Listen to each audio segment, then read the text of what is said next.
The Senate will come to order. The senators will take their seats. Those persons not entitled to the privileges of the floor will retire to the gallery.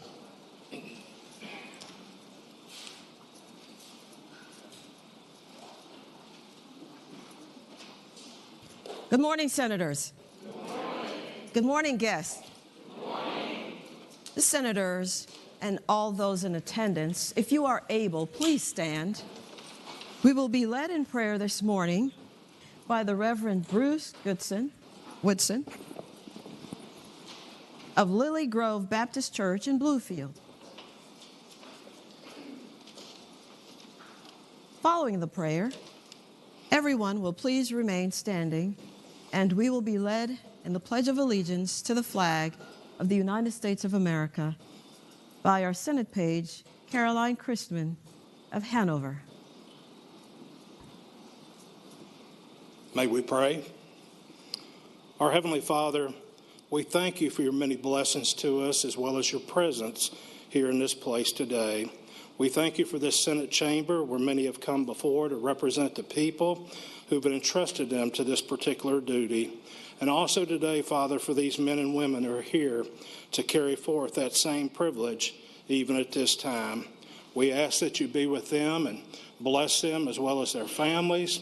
We ask you also that you would be with them across the Commonwealth and even to be with those who they represent here even this day. We ask you today for wisdom and discernment and knowledge as these men and women do the duties that, again, they have been entrusted with.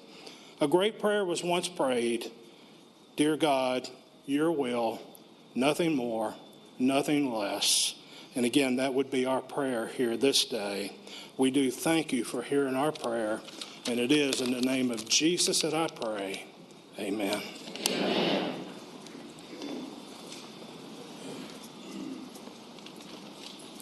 I pledge allegiance to the flag of the United States of America and to the republic for which it stands, one nation, under God, indivisible, with liberty and justice for all.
There he is.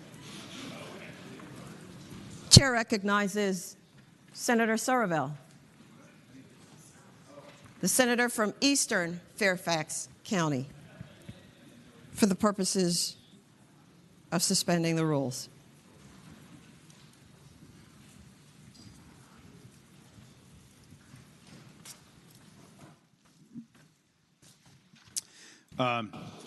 Madam President, I move to suspend the rules and allow a senator affected by COVID-19 to participate remotely and electronically for the day. The question is, shall the rules be suspended to allow a senator affected by COVID-19 to participate remotely and electronically for the day? All in favor of that motion will record that. Madam President, Senator McDougall, the senator from Hanover. Speaking to the motion, Madam President. The senator has the floor. Madam President, appreciate the generosity of our colleagues to talk about this. For members, we've had this policy in place for the last, I think, 4 years now. And when asked over the weekend if we could continue it for a member, we agreed that it was a good policy to go forward. this session. That being said, Madam President, I hope that this will be the last session that we will use this policy going forward, but I'm happy that we were able to work collaboratively to have it in place for this session.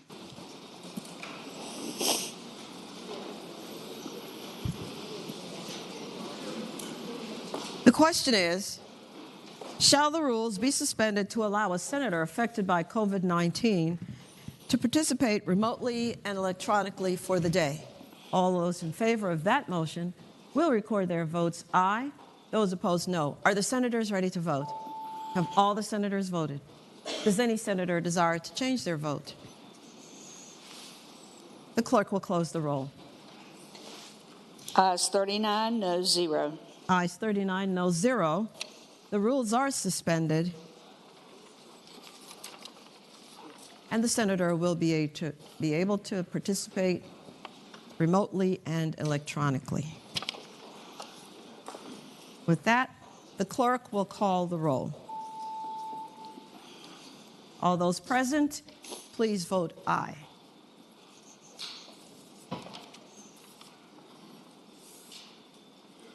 The clerk will close the roll. Senator Rome, how do you vote? Rome votes aye. Thank you. The clerk will close the roll.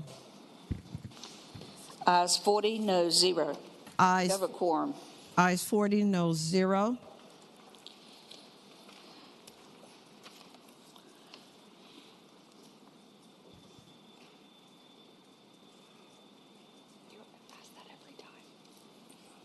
Senate Journal for Friday, January 19, 2024. The senior senator from Henrico, Senator Bagby, moves that the reading of the journal be waived. All in favor of waiving the reading of the journal will record their votes aye. Those opposed, no. Are the senators ready to vote? Have all the senators voted? Does any senator desire to change their vote?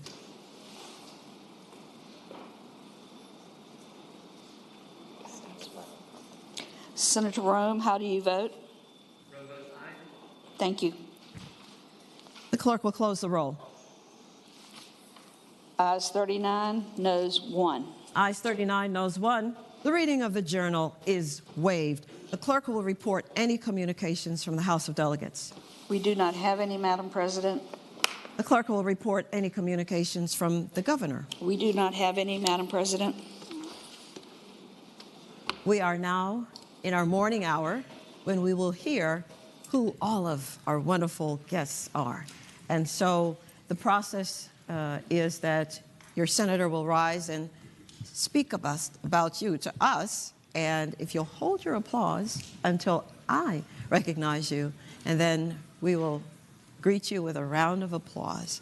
And so with that, I do now call on Senator Hackworth, the senator from Tazewell.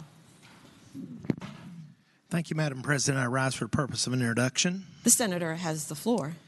Thank you, Madam President. The invocation was given today by the Reverend Bruce Woodson from Lily Grove Baptist Church in Bluefield. He's joined in the Senate gallery by his wife, Jewel Woodson, his daughter, Lauren Hall, and his son-in-law, Matt Cold Hall. And Pastor Woodson is from Bluefield, Virginia, in Tazewell County. He is a graduate of Bluefield College, now university, and served in the United States Army Reserves. He recently retired from Celanese Corporation in Narrows, Virginia, after 27 years of service. Bruce spent 15 years as a lay minister before becoming the full-time pastor of Lily Grove Baptist Church in Princeton, West Virginia, where he has served for more than 16 years. As a devoted University of Virginia fan, he is known to cut his sermons short when the Cavaliers have a Sunday afternoon basketball game. He is joined today by his wife of 43 years, Jewel, and his daughter, Lauren Woodson Hall, and her husband, Matt Cold Hall. Bruce and Jewel also have a son, Ryan, and a daughter-in-law, Katie, who weren't able to join them today. Madam President, I would ask that the Senate give them a warm welcome. Good morning, Senator. Good morning, Reverend Woodson. Do you cut your sermons short because they need prayer? Thank you so much for what you do in the community, for the service and the sacrifices that you definitely make.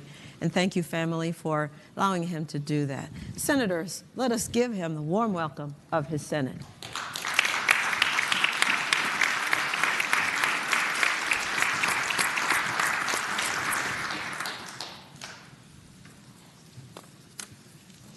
Chair recognizes Senator Salim, the senator from Central Fairfax County. Madam President, I rise for an introduction. The senator may continue. Madam President, I have somebody on the audience, Miriam Docott, who is an individual, a resident of the town of Vienna and a constituent of mine in Senate District 37th. She has done her Bachelor's of Science and Master's of Science in Nutrition Science. She completed her PhD at Colorado State University in Nutrition Science, is a registered dietitian nutritionist, as well as a board-certified specialist in obesity and weight management, and a certified diabetes educator and a certified personal trainer. Among many things, she's also a Green Spring Garden Master Gardener, Fairfax County Master Nutritionist, Fairfax Tree Steward, and an Arbonne at Home Ambassador. She has volunteered for more than 500 plus hours for Fairfax County and the town of Vienna since 2022 and continued her work with different environmental groups. I ask that you all join me in extending the warm welcome of the Senate.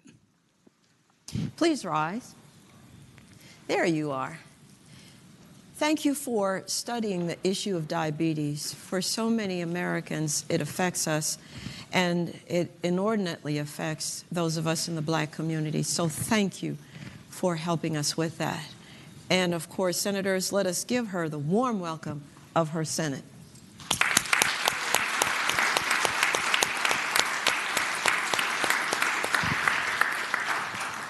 Senator Salim. Madam President, I rise for an introduction. The senator may continue.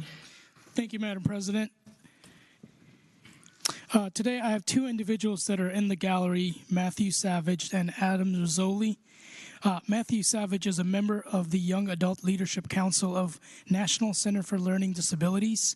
Adam Rizzoli is an undergraduate student, disability advocate at George Mason University, and a Virginia Young Democrats Disability Caucus Chair.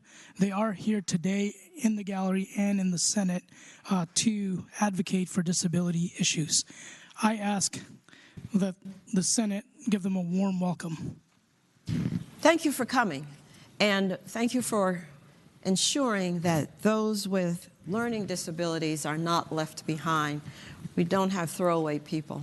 Thank you for caring and for making us care and remember. Senators, let us give them the warm welcome of their Senate.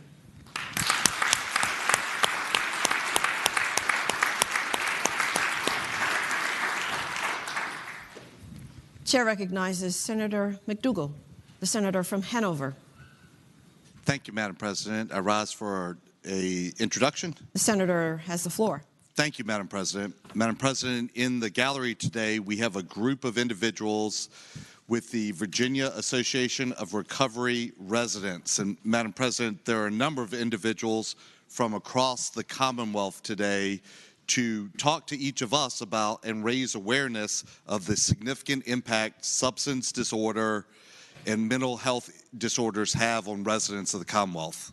Madam President, it is estimated that almost 500,000 Virginians suffered from substance abuse or mental health disorder during the period between 2015 to 2017.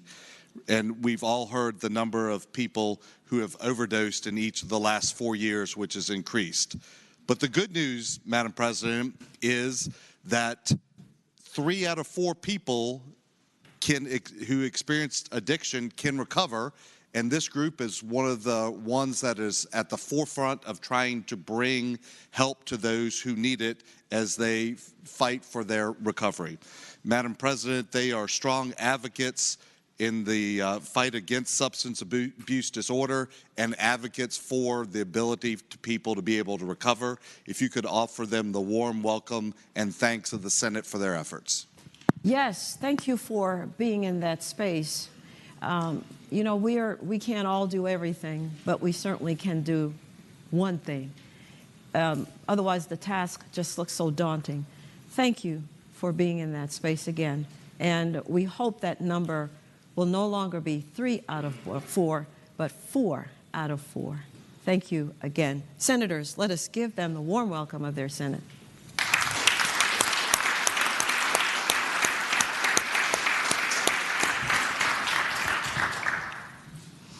Chair recognizes Senator Aird, the senator from Petersburg. Madam President, I rise for an introduction. The senator has the floor. Thank you, Madam President. Ladies and gentlemen of the Senate, today is Delta Days at our Capitol, and we are joined by several Deltas in the gallery, and I'd ask that they please stand.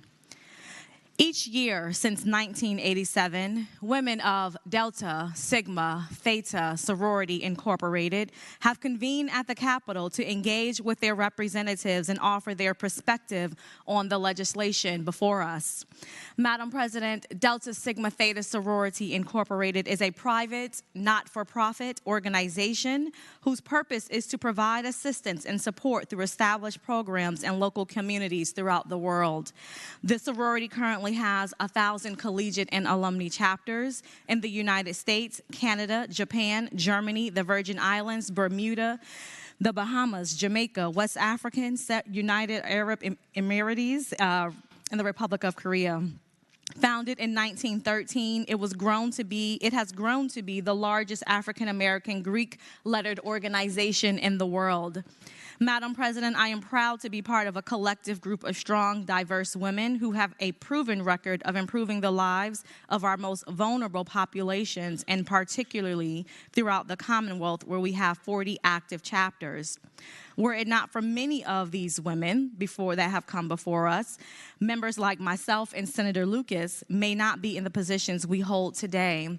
Joining this group is our past regional director of the South Atlantic region, Yvette Robinson, and also a name you may be familiar with, the Vice Mayor of Portsmouth, Lisa Louise Lucas Burke. As members of this prestigious sorority, on behalf of Senator Lucas and myself, I hope it would be the pleasure of this body to join us in giving them a warm Senate welcome. Thank you for coming. Delta Days indeed. You know, your organization, as we've heard, started in 1913, and you have to consider that there are so many organizations that began when your organization did, and they are no longer here. So it speaks, your viability speaks of a care, a volunteerism, a sacrifice that we hope other organizations emulate so that you will be here for another 100+ years. But of course, if you pull the next generation with you, how can you not? Thank you for all that you do. And in fact, you're international. Ladies and gentlemen, let us give the warm welcome of the Senate to the Deltas.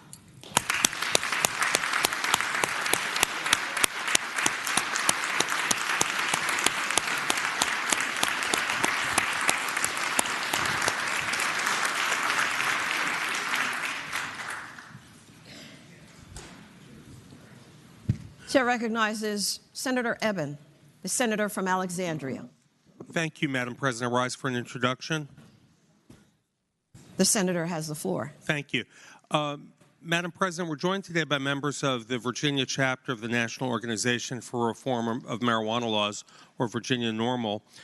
They just concluded their successful annual Virginia Cannabis Conference here in Richmond, and they're here in support of Senate Bill 423 to legalize the sale of cannabis to adults 21 and older. They're joined by J.M. Pedini, their executive director, and if they could rise in the gallery and if you could offer them the warm welcome of the Senate, I'd appreciate it. Thank you also for coming and for letting your views known on any issue, and in particular this issue. Of course, decisions are going to be made and all voices need to be heard. So thank you for coming. Senators, let us give them the warm welcome of their Senate.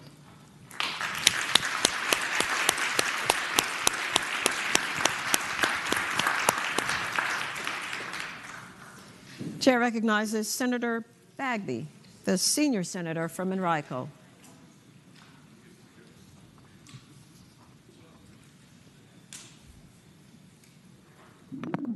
Madam President. Madam President, I rise for an introduction. The senator may continue. Like I'm doing this every day. Madam President and members of the Senate, joining us in the gallery today are members of the Virginia Transit Association. Every year, the Commonwealth's public transportation network moves tens of millions of Virginians, generates $9 billion in economic benefits for the state, and prevents the release of over 40,000 metric tons of greenhouse gas emissions from our environment. Public transportation moves our citizens, our economy, and our environment forward. I ask that you grant them the warm welcome of the Senate. Thank you also for coming. I heard the senator say that you're responsible for $9 billion in our economy. That's real money. That's going to jail money. So thank you for your contribution. Thank you for moving our public. We don't know what we would do without you. Well, of course we do. $9 billion would not be there. So thank you all again for what you do. Senators, let us give them the warm welcome of their Senate.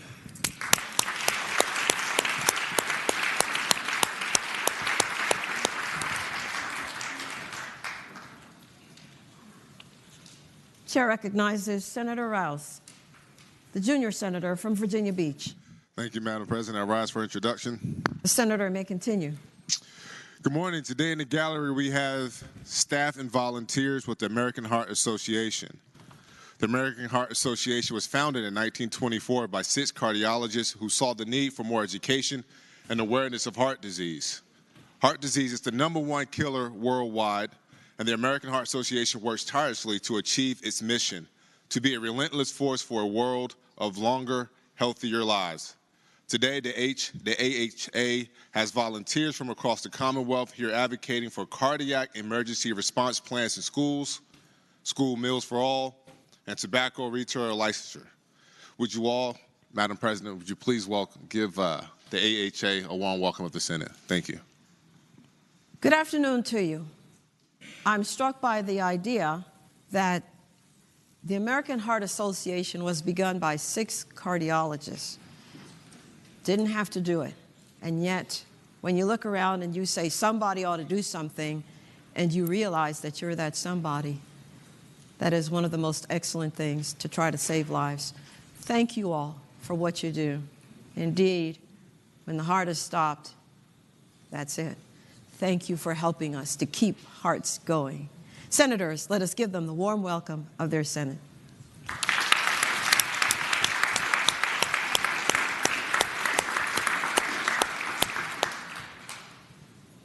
Chair recognizes Senator Deeds, the senator from Charlottesville. Thank you. Madam President, I rise for an announcement. The senator has the floor. Today, Madam President, members of the Senate, today is a very special day. Today is the birthday of the one who inspires us, who leads us, who threatens us, and who drives us every single day. I ask, Madam President, if you will extend the happy birthday to our President Pro Tem, the Honorable L. Louise Lucas. Well,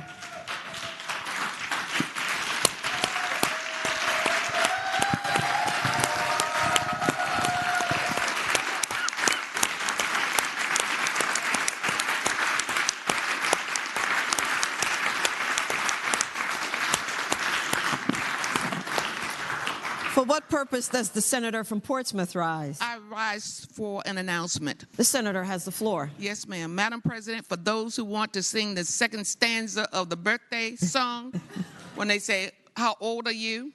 I am celebrating the 40th anniversary of my 40th birthday.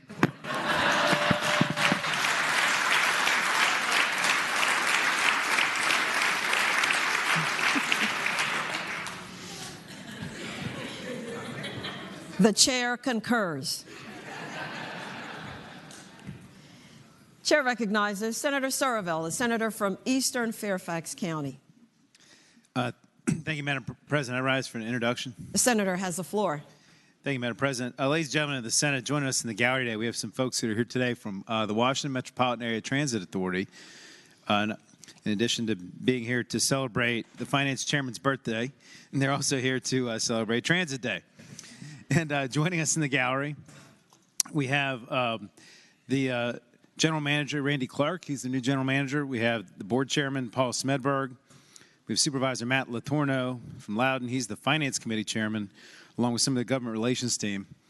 And just want to say, Madam Chairman, while I have the floor, that we all appreciate the efforts they're making to make Metro a more efficient system. You all may have seen there was a letter that was sent to Governor Youngkin on Friday committing to a series of service changes and efficiencies, which are going to result in them not having any new rise in their budget for next year. So a 0% increase in their budget expenses for next year, and which led the governor to make some nice statements on Friday about working with us. I just want to note for the body, the Metro and its stations and its bus stations have 60% of the Northern Virginia population, 70% of our jobs, 50% of our employers, 30% of our property value, 65% new office development, 50% new apartments, 25% of affordable housing, 13 of 500 of Virginia's Fortune 500 headquarters. The Metro system, which they represent and they work for, drives not just the Northern Virginia economy, but the entire Virginia economy, which funds our budget. And it's a big priority for this session that we solve this problem, and I'm glad they're here to talk to us and spread information about all the value that system brings to our state. Madam President, I would hope you would give the folks from WMATA the warm welcome of the State Senate.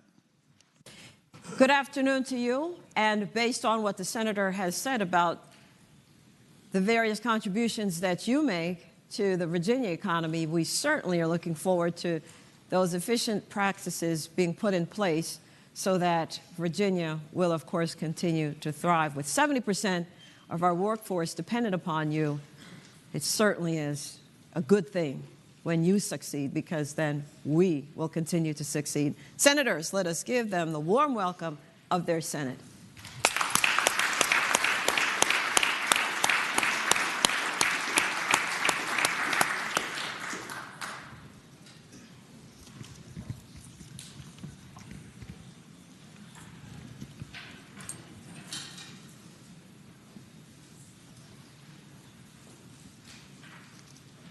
Is there any other business to come for the morning hour? Hearing none, the clerk will call the calendar. Senate calendar for Monday, January 22nd, 2024. Uncontested calendar, Senate bills on third reading. Chair recognizes the senior senator, the senator from Eastern Fairfax County, Senator Surville. Good afternoon, Madam President. Not yet.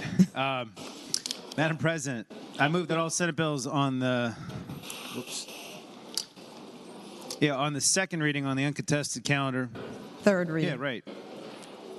One says second, one says third. I'll use this one. Madam President, I move that all Senate bills on the third reading uncontested calendar on pages 1 through 2, Senate bills 165 to 342, be placed on their final passage in the block. Any senator desiring to remove a bill from the block, please let the clerk know so after the clerk has read the number from the bill. The question is, shall the Senate bills on the uncontested calendar, third reading, pages 1 and 2, Senate bills 165 through Senate bills 342, be placed upon their final passage in the block, with the understanding that any senator desiring a bill to be removed from the block will do so after the clerk has read the number of the bills. All in favor of that motion will say aye. Aye. Those opposed, no. The ayes have it. The bills are in the block before us. The clerk will now read the number of the bills. Senate Bill 165, Senate Bill 188, Senate Bill 342,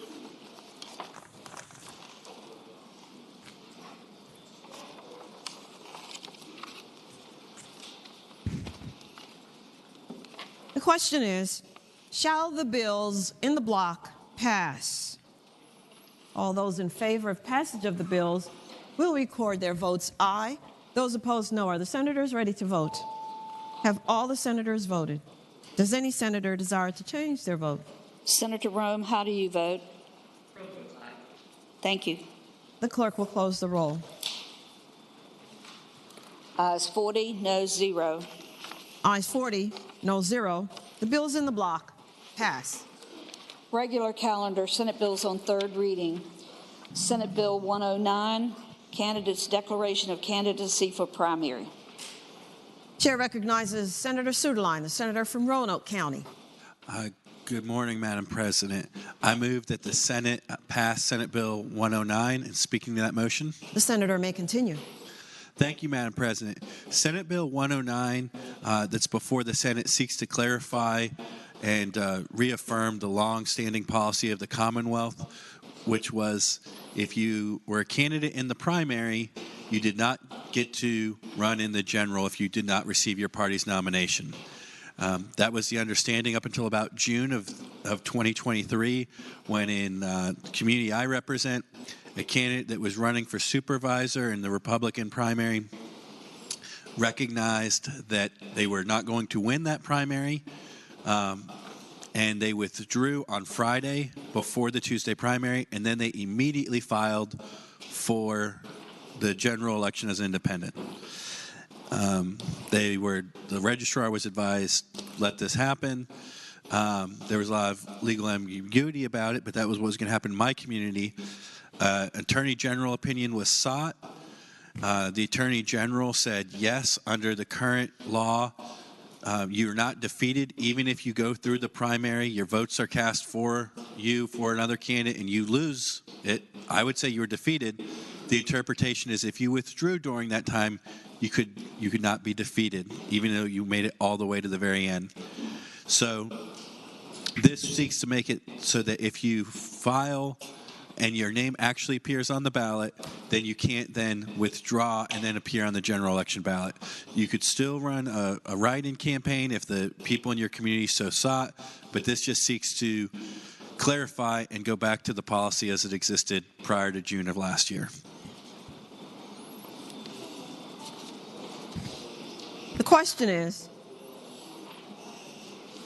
shall the bill pass? Those in favor of passage will record their votes aye. Those opposed, no. Are the senators ready to vote? Have all the senators voted? Does any senator desire to change their vote? Senator Rome, how do you vote? Rome votes aye. Thank you.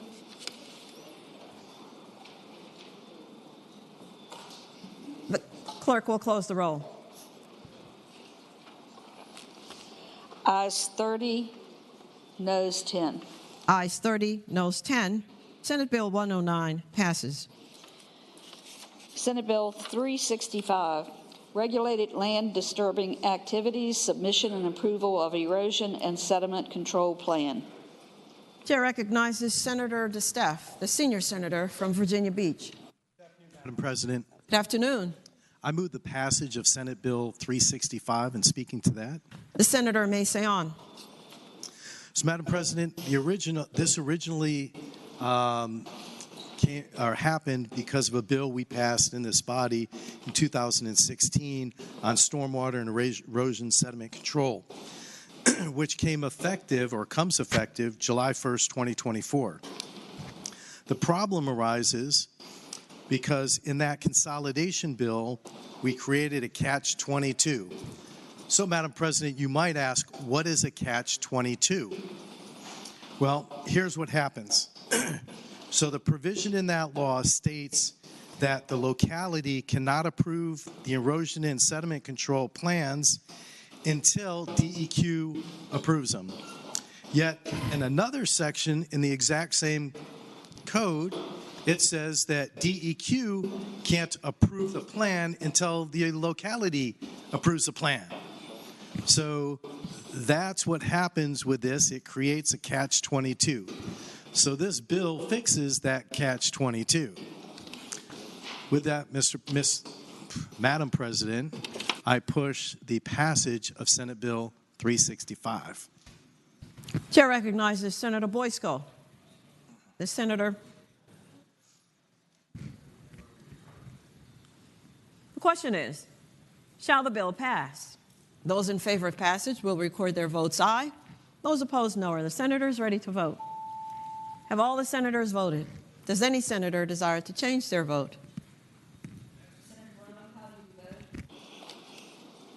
Senator Rome, how do you vote? Rome votes aye. Thank you. The clerk will close the roll. Ayes 40, noes 0. Ayes 40, no 0. The bill passes. Uncontested calendar, Senate bills on second reading. Chair calls on Senator Somerville, senator from Eastern Fairfax County. Thank you, Madam President. Now, I move that all bills on second reading on the uncontested calendar on pages 3 through 8, Senate bills 46 through 613, be advanced to their engrossment in the third reading in the block after adoption of the amendments thereto. Any senator desiring to remove a bill from the block, please do so after the clerk has read the number of the bill. The question is, shall all Senate bills on second reading on the uncontested calendar on pages 3 through 8, Senate bills 46 through 613, be engrossed and advanced to their third reading in the block after the adoption of amendments thereto, and that any senator desiring a bill to be removed from the block will do so after the clerk has read the number of the bills. All those in favor of that motion will say aye. Those opposed, no. The ayes have it. The motion is agreed to. The clerk will read the number of the bills. Senate Bill 46. Senate Bill. Senator Van Valkenburg, the junior senator. Reported from the Committee on Education and Health with a substitute. Senator Van Valkenburg. Move the committee substitute. Question is, shall the committee substitute be adopted? Those in favor will say aye. Those opposed, no. The substitute is adopted. Senate Bill 60, reported from the Committee on Education and Health. Senate Bill 74, reported from the Committee on Education and Health. Senate Bill 133, reported from the Committee on Education and Health. Senate Bill 154, reported from the Committee on Education and Health. Senate Bill 157, reported from the Committee for Courts of Justice. Senate Bill 159, reported from the Committee on Education and Health. Senate Bill 184, reported from the Committee on General Laws and Technology with an amendment, and there is a floor amendment. Chair recognizes the junior senator from Virginia Beach, Senator Rouse. Thank you, Madam President. With the recommendation that the committee amendment be rejected, I move that the amendment be agreed to.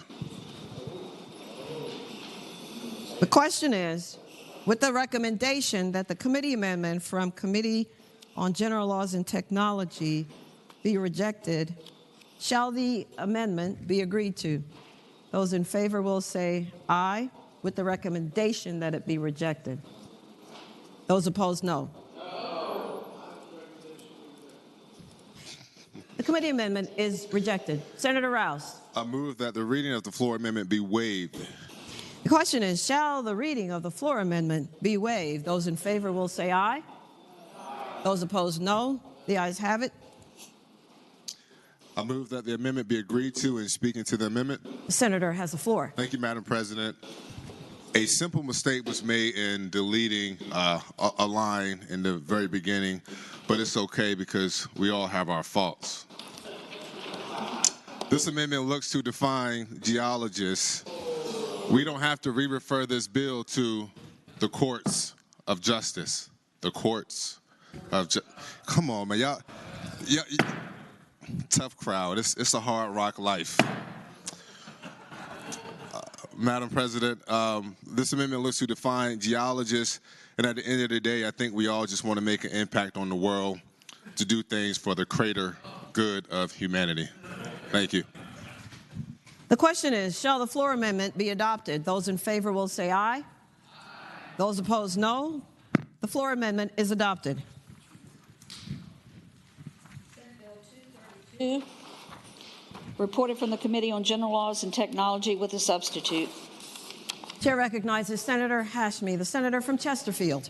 Thank you, Madam President. Can SB 232 come out of the block and go by for the day? Without objection, Senate Bill 232 is out of the block and by for the day.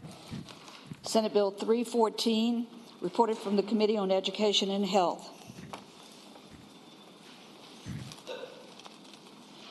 Senate Bill 330, reported from the Committee on General Laws and Technology. Senate Bill 341, reported from the Committee for Courts of Justice with a substitute.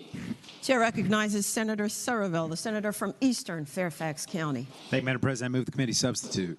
Question is, shall the committee substitute be adopted? Those in favor will say aye. Those opposed, no. The committee substitute is adopted. Senate Bill 354, reported from the Committee on General Laws and Technology.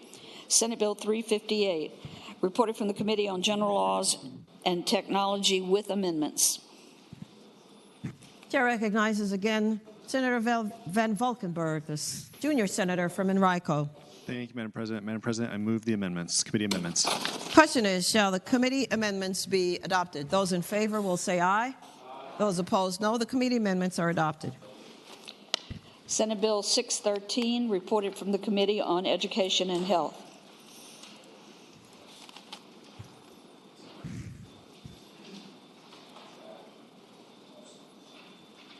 The question is, shall the Senate bills be engrossed and advanced to their third reading? That is, all bills except for Senate Bill 232 on page 6. All in favor of that motion will say aye. Those opposed, no. The ayes have it. The bills are engrossed and advanced to their third reading. Regular calendar, Senate bills on second reading. Senate Bill 28, School Boards, Powers and Duties, Policies Regarding Cell Phones and Other Handheld Devices, reported from the Committee on Education and Health. Chair recognizes Senator Stanley, the senator from Franklin County. Thank you, Madam President. I now move that Senate Bill 28 be engrossed in advance to its third constitutional reading. The question is, shall the bill be engrossed in advance to its third constitutional reading? Those in favor will say aye. Those opposed, no. The bill is engrossed in advance to its third constitutional reading. Senate Bill 85, Virginia Freedom of Information Act, definition of caregiver, remote participation in meetings, reported from the Committee on General Laws and Technology, and there is a floor amendment. Chair recognizes Senator Favola, the senator from Arlington. Thank you, Madam President. Madam President, I move that the reading of the floor amendment be waived. The question is, shall the reading of the floor amendment be waived? Those in favor will say aye. Those opposed, no. The reading of the amendment is waived. Senator Favola. Madam President, I move that the amendment be agreed to, and speaking to the motion. The senator may continue. Thank you.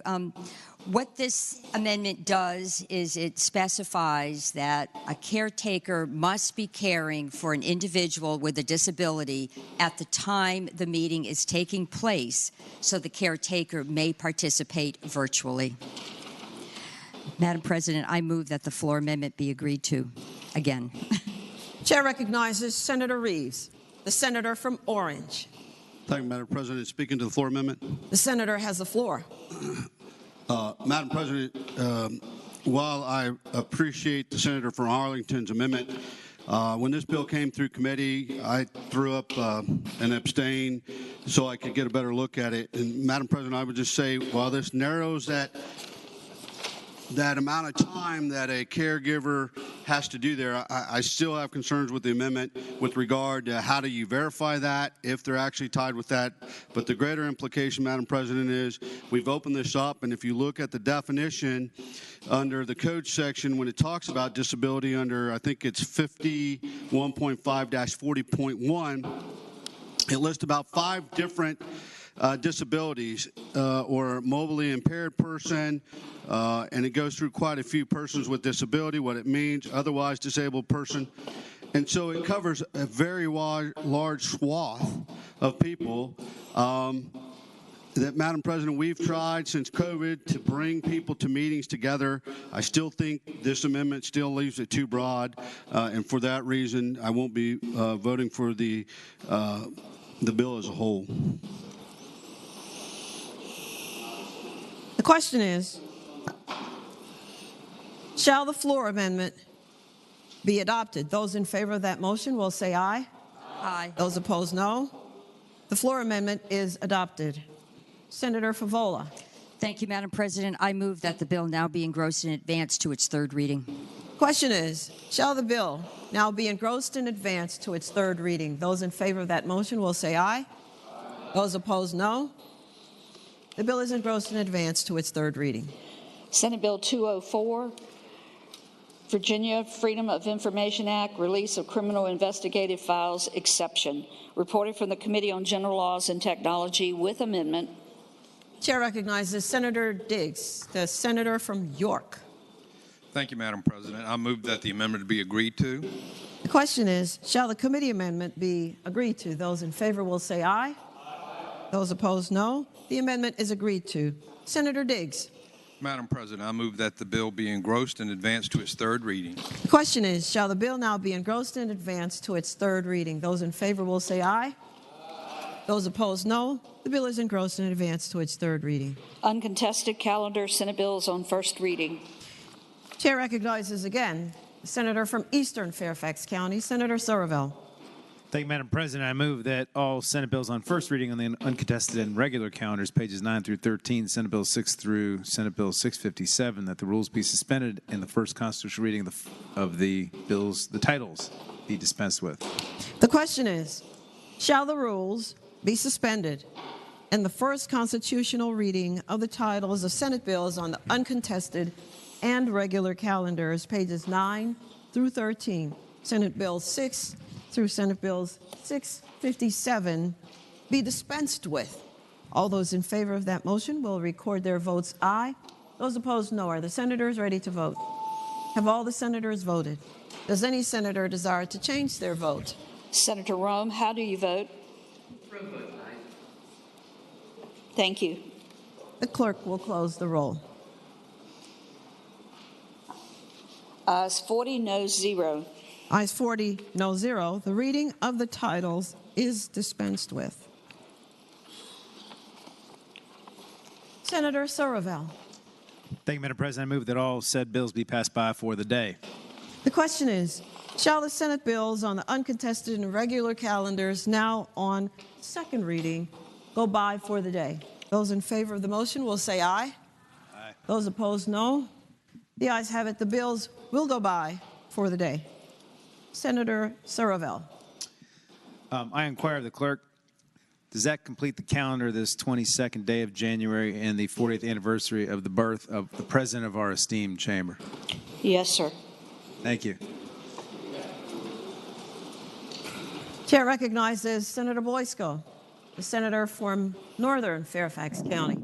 Thank you, Madam President. I rise for an announcement and a point of personal privilege. The senator has the floor. Thank you. First, I'd like to start with my announcement.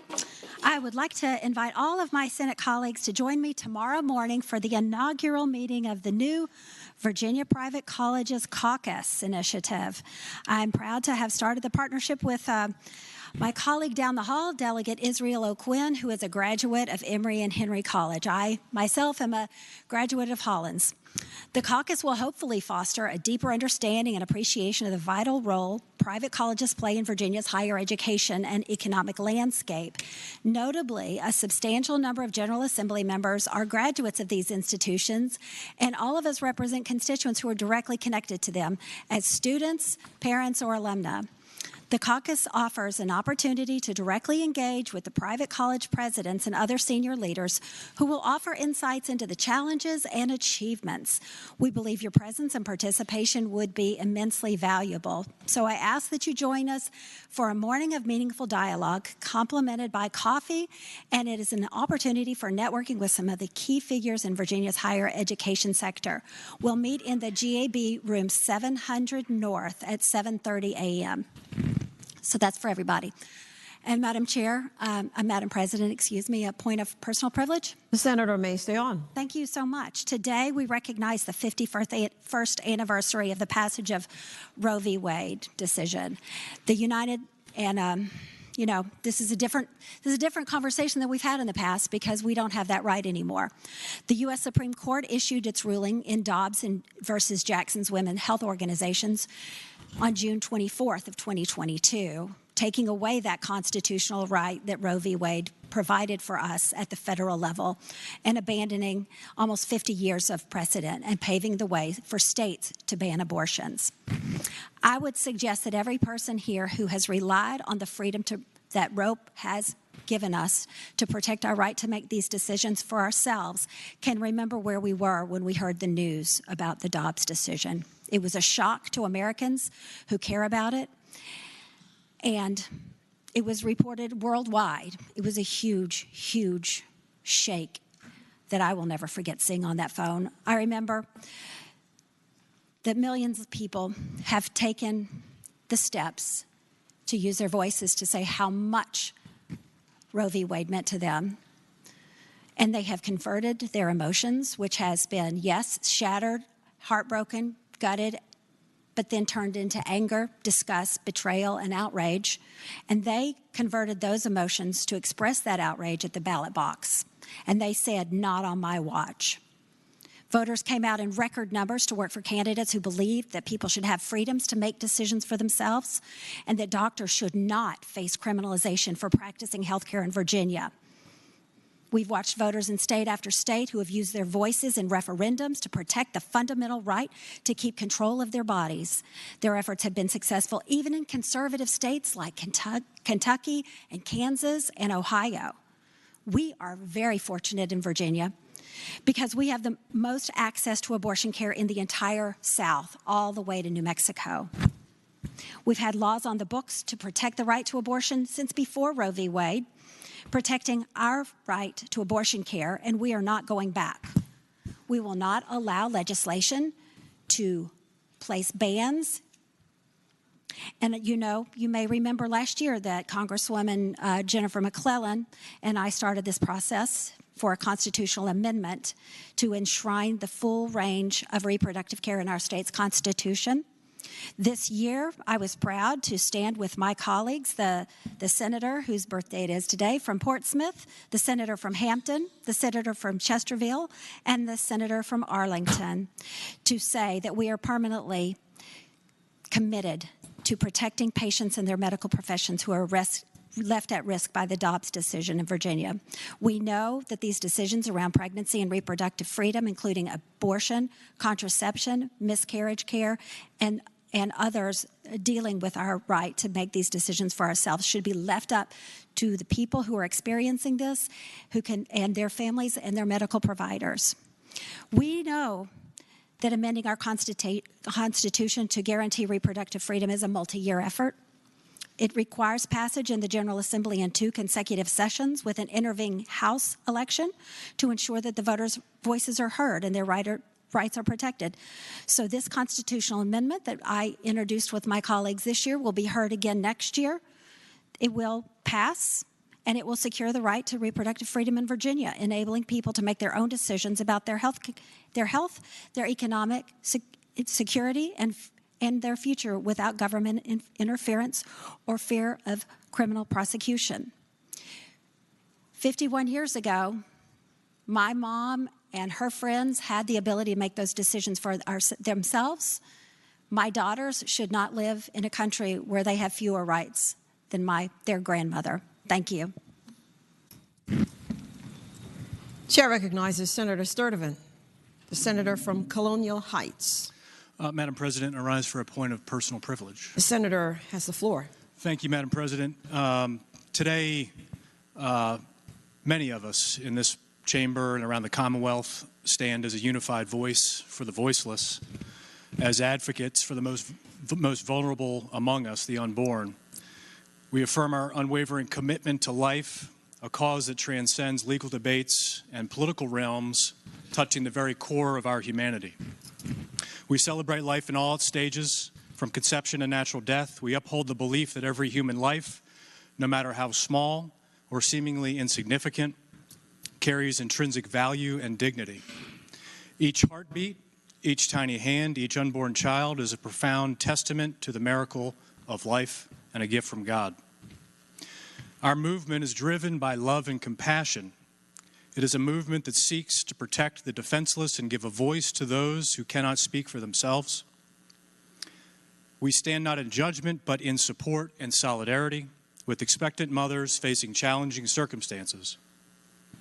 Our message is one of hope, offering support, care, and alternatives to those in need. As we look to the future, let's recommit ourselves to building a culture that truly values life, a culture where every expectant mother feels supported and empowered, where families are strengthened, and where life at every stage is respected and cherished. We recognize the complexity and sensitivity of this issue. Our approach must be one of compassion and understanding.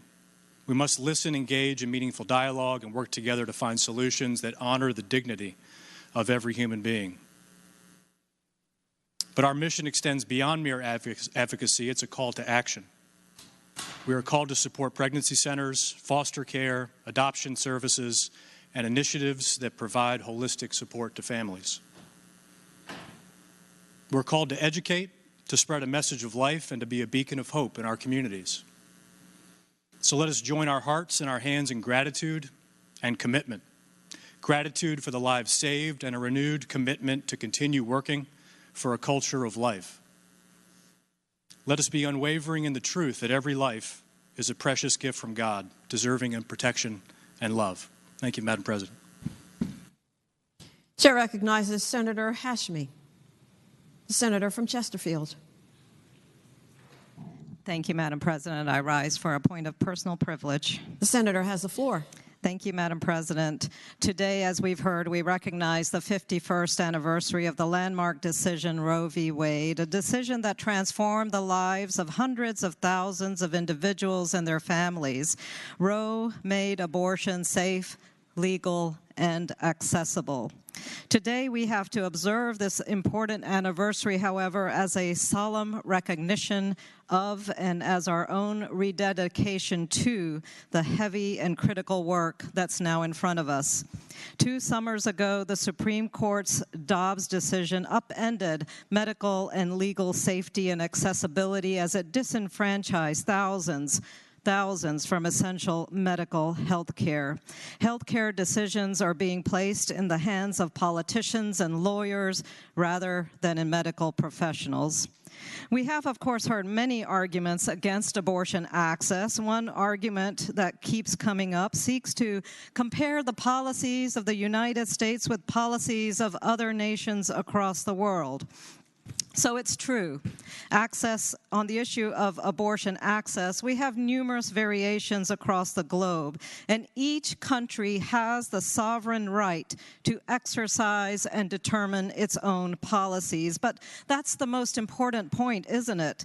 Each nation defines its own policies. Developed nations do not leave it up to individual states or localities to decide individually on this major healthcare concern. These nations do not place such decisions in the laps of local or state politicians, allowing critical medical policy decisions to be under the sway of individuals, especially individuals who have little to no medical understanding and who speak on behalf of narrow ideology rather than on behalf of those who are most affected. And so if we are going to compare our policies with other developed nations, we need to be clear that we need a well-articulated national policy in place to provide safe and legal abortion. We had that constitutional and nationwide protection until the Dobbs decision opened up a Pandora's box,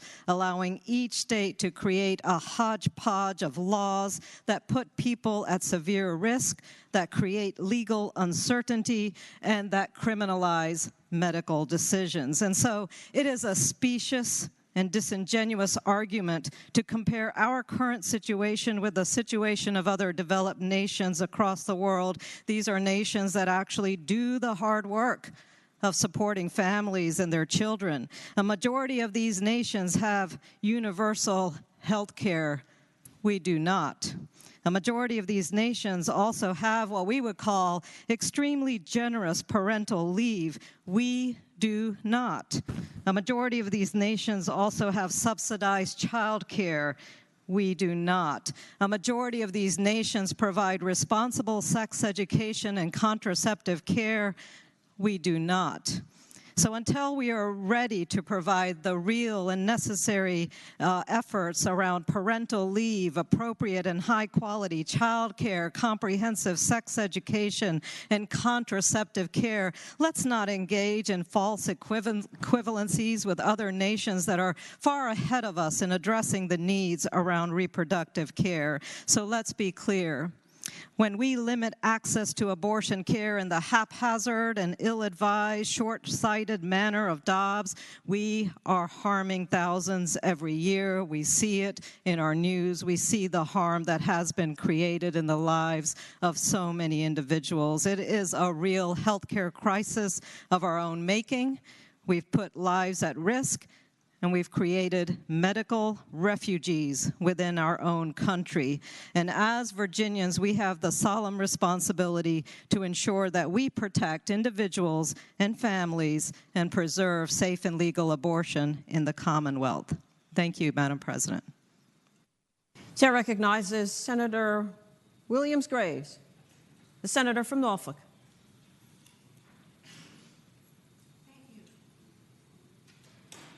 Thank you, Madam President. I rise for a point of personal privilege. The senator has the floor. Thank you, Madam President.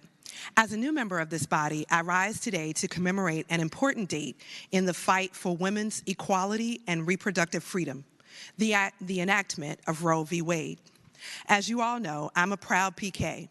And as you can imagine, being a preacher's kid, I've spent my fair share of time in sanctuaries, fellowship halls, and pulpits. Church wasn't just a Sunday occurrence.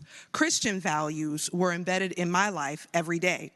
Those values have guided my entire life, and for that, I will always be grateful.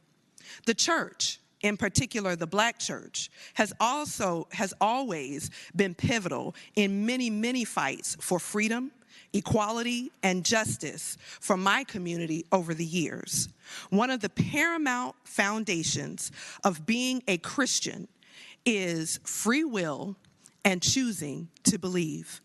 And part of what this country was founded on was the desire to have choices. For the first time in a generation, the fight for continued justice and equality has not only stalled, but it's gone backwards. I turned 52 years old on January 12th.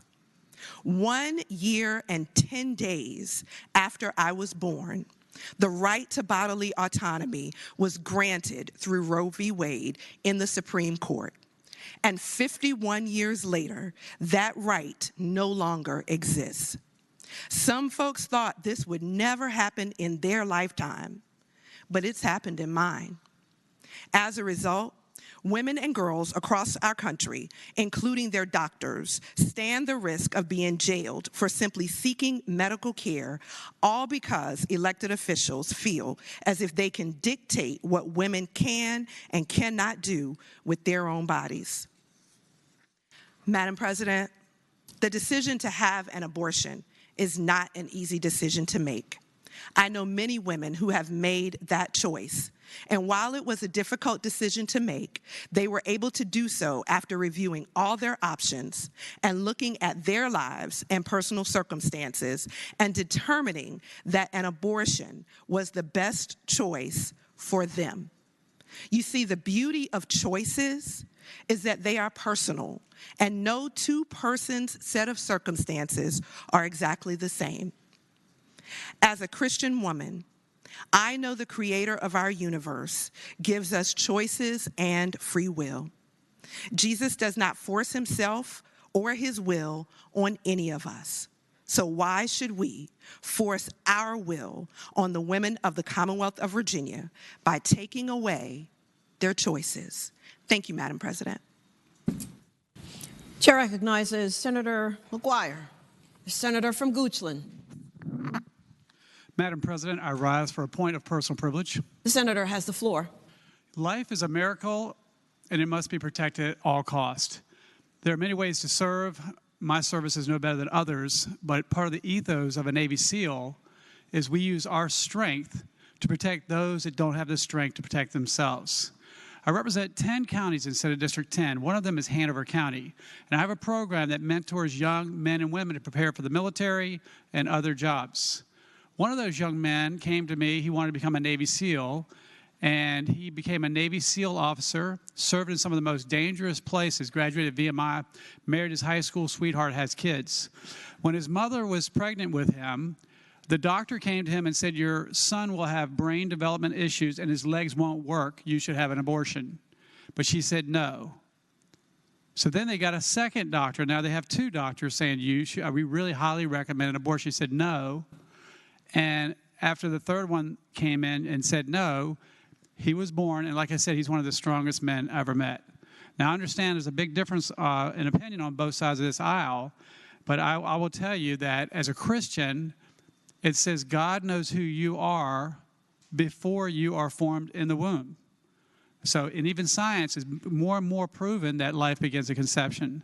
I understand we have disagreement in this chamber, and I will respect our differences, but as long as I'm a legislator, I will do everything I can to protect every child and every mother. And as a reminder of our most vulnerable, for 6 years in the House of Delegates, I carry this backpack with a baby sock to remind us about our most vulnerable. Thank you.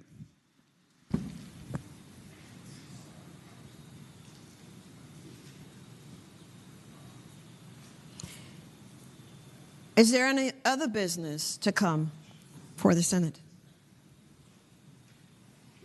The clerk will report any announcements on the desk. Today, Monday, January 22nd, the Committee on Commerce and Labor will meet 15 minutes after adjournment in Senate Room A, GAB. The Finance and Appropriations Subcommittee on Economic Development and Natural Resources will meet at 4:30 p.m. in the Senate Finance and Appropriations Room, 13th floor, GAB. Senators Marsden, Favola, Stewart, Reeves, and Zurville. The Northern Virginia Delegation Caucus will meet at 5 p.m. in House Room 1 in the Capitol. Tomorrow, Tuesday, January 16th,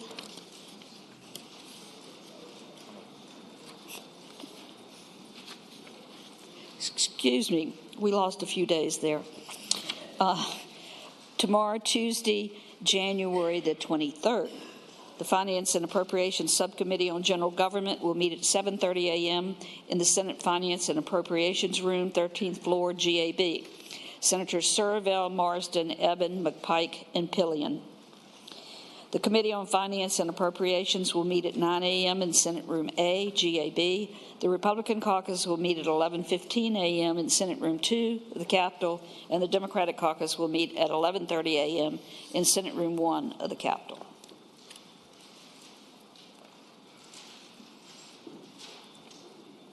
Chair calls now on the senator from Portsmouth, Senator Lucas.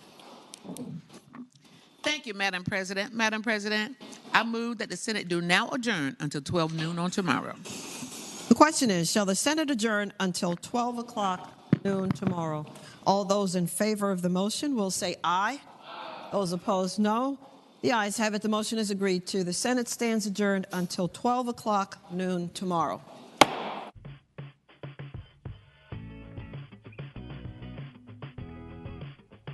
This is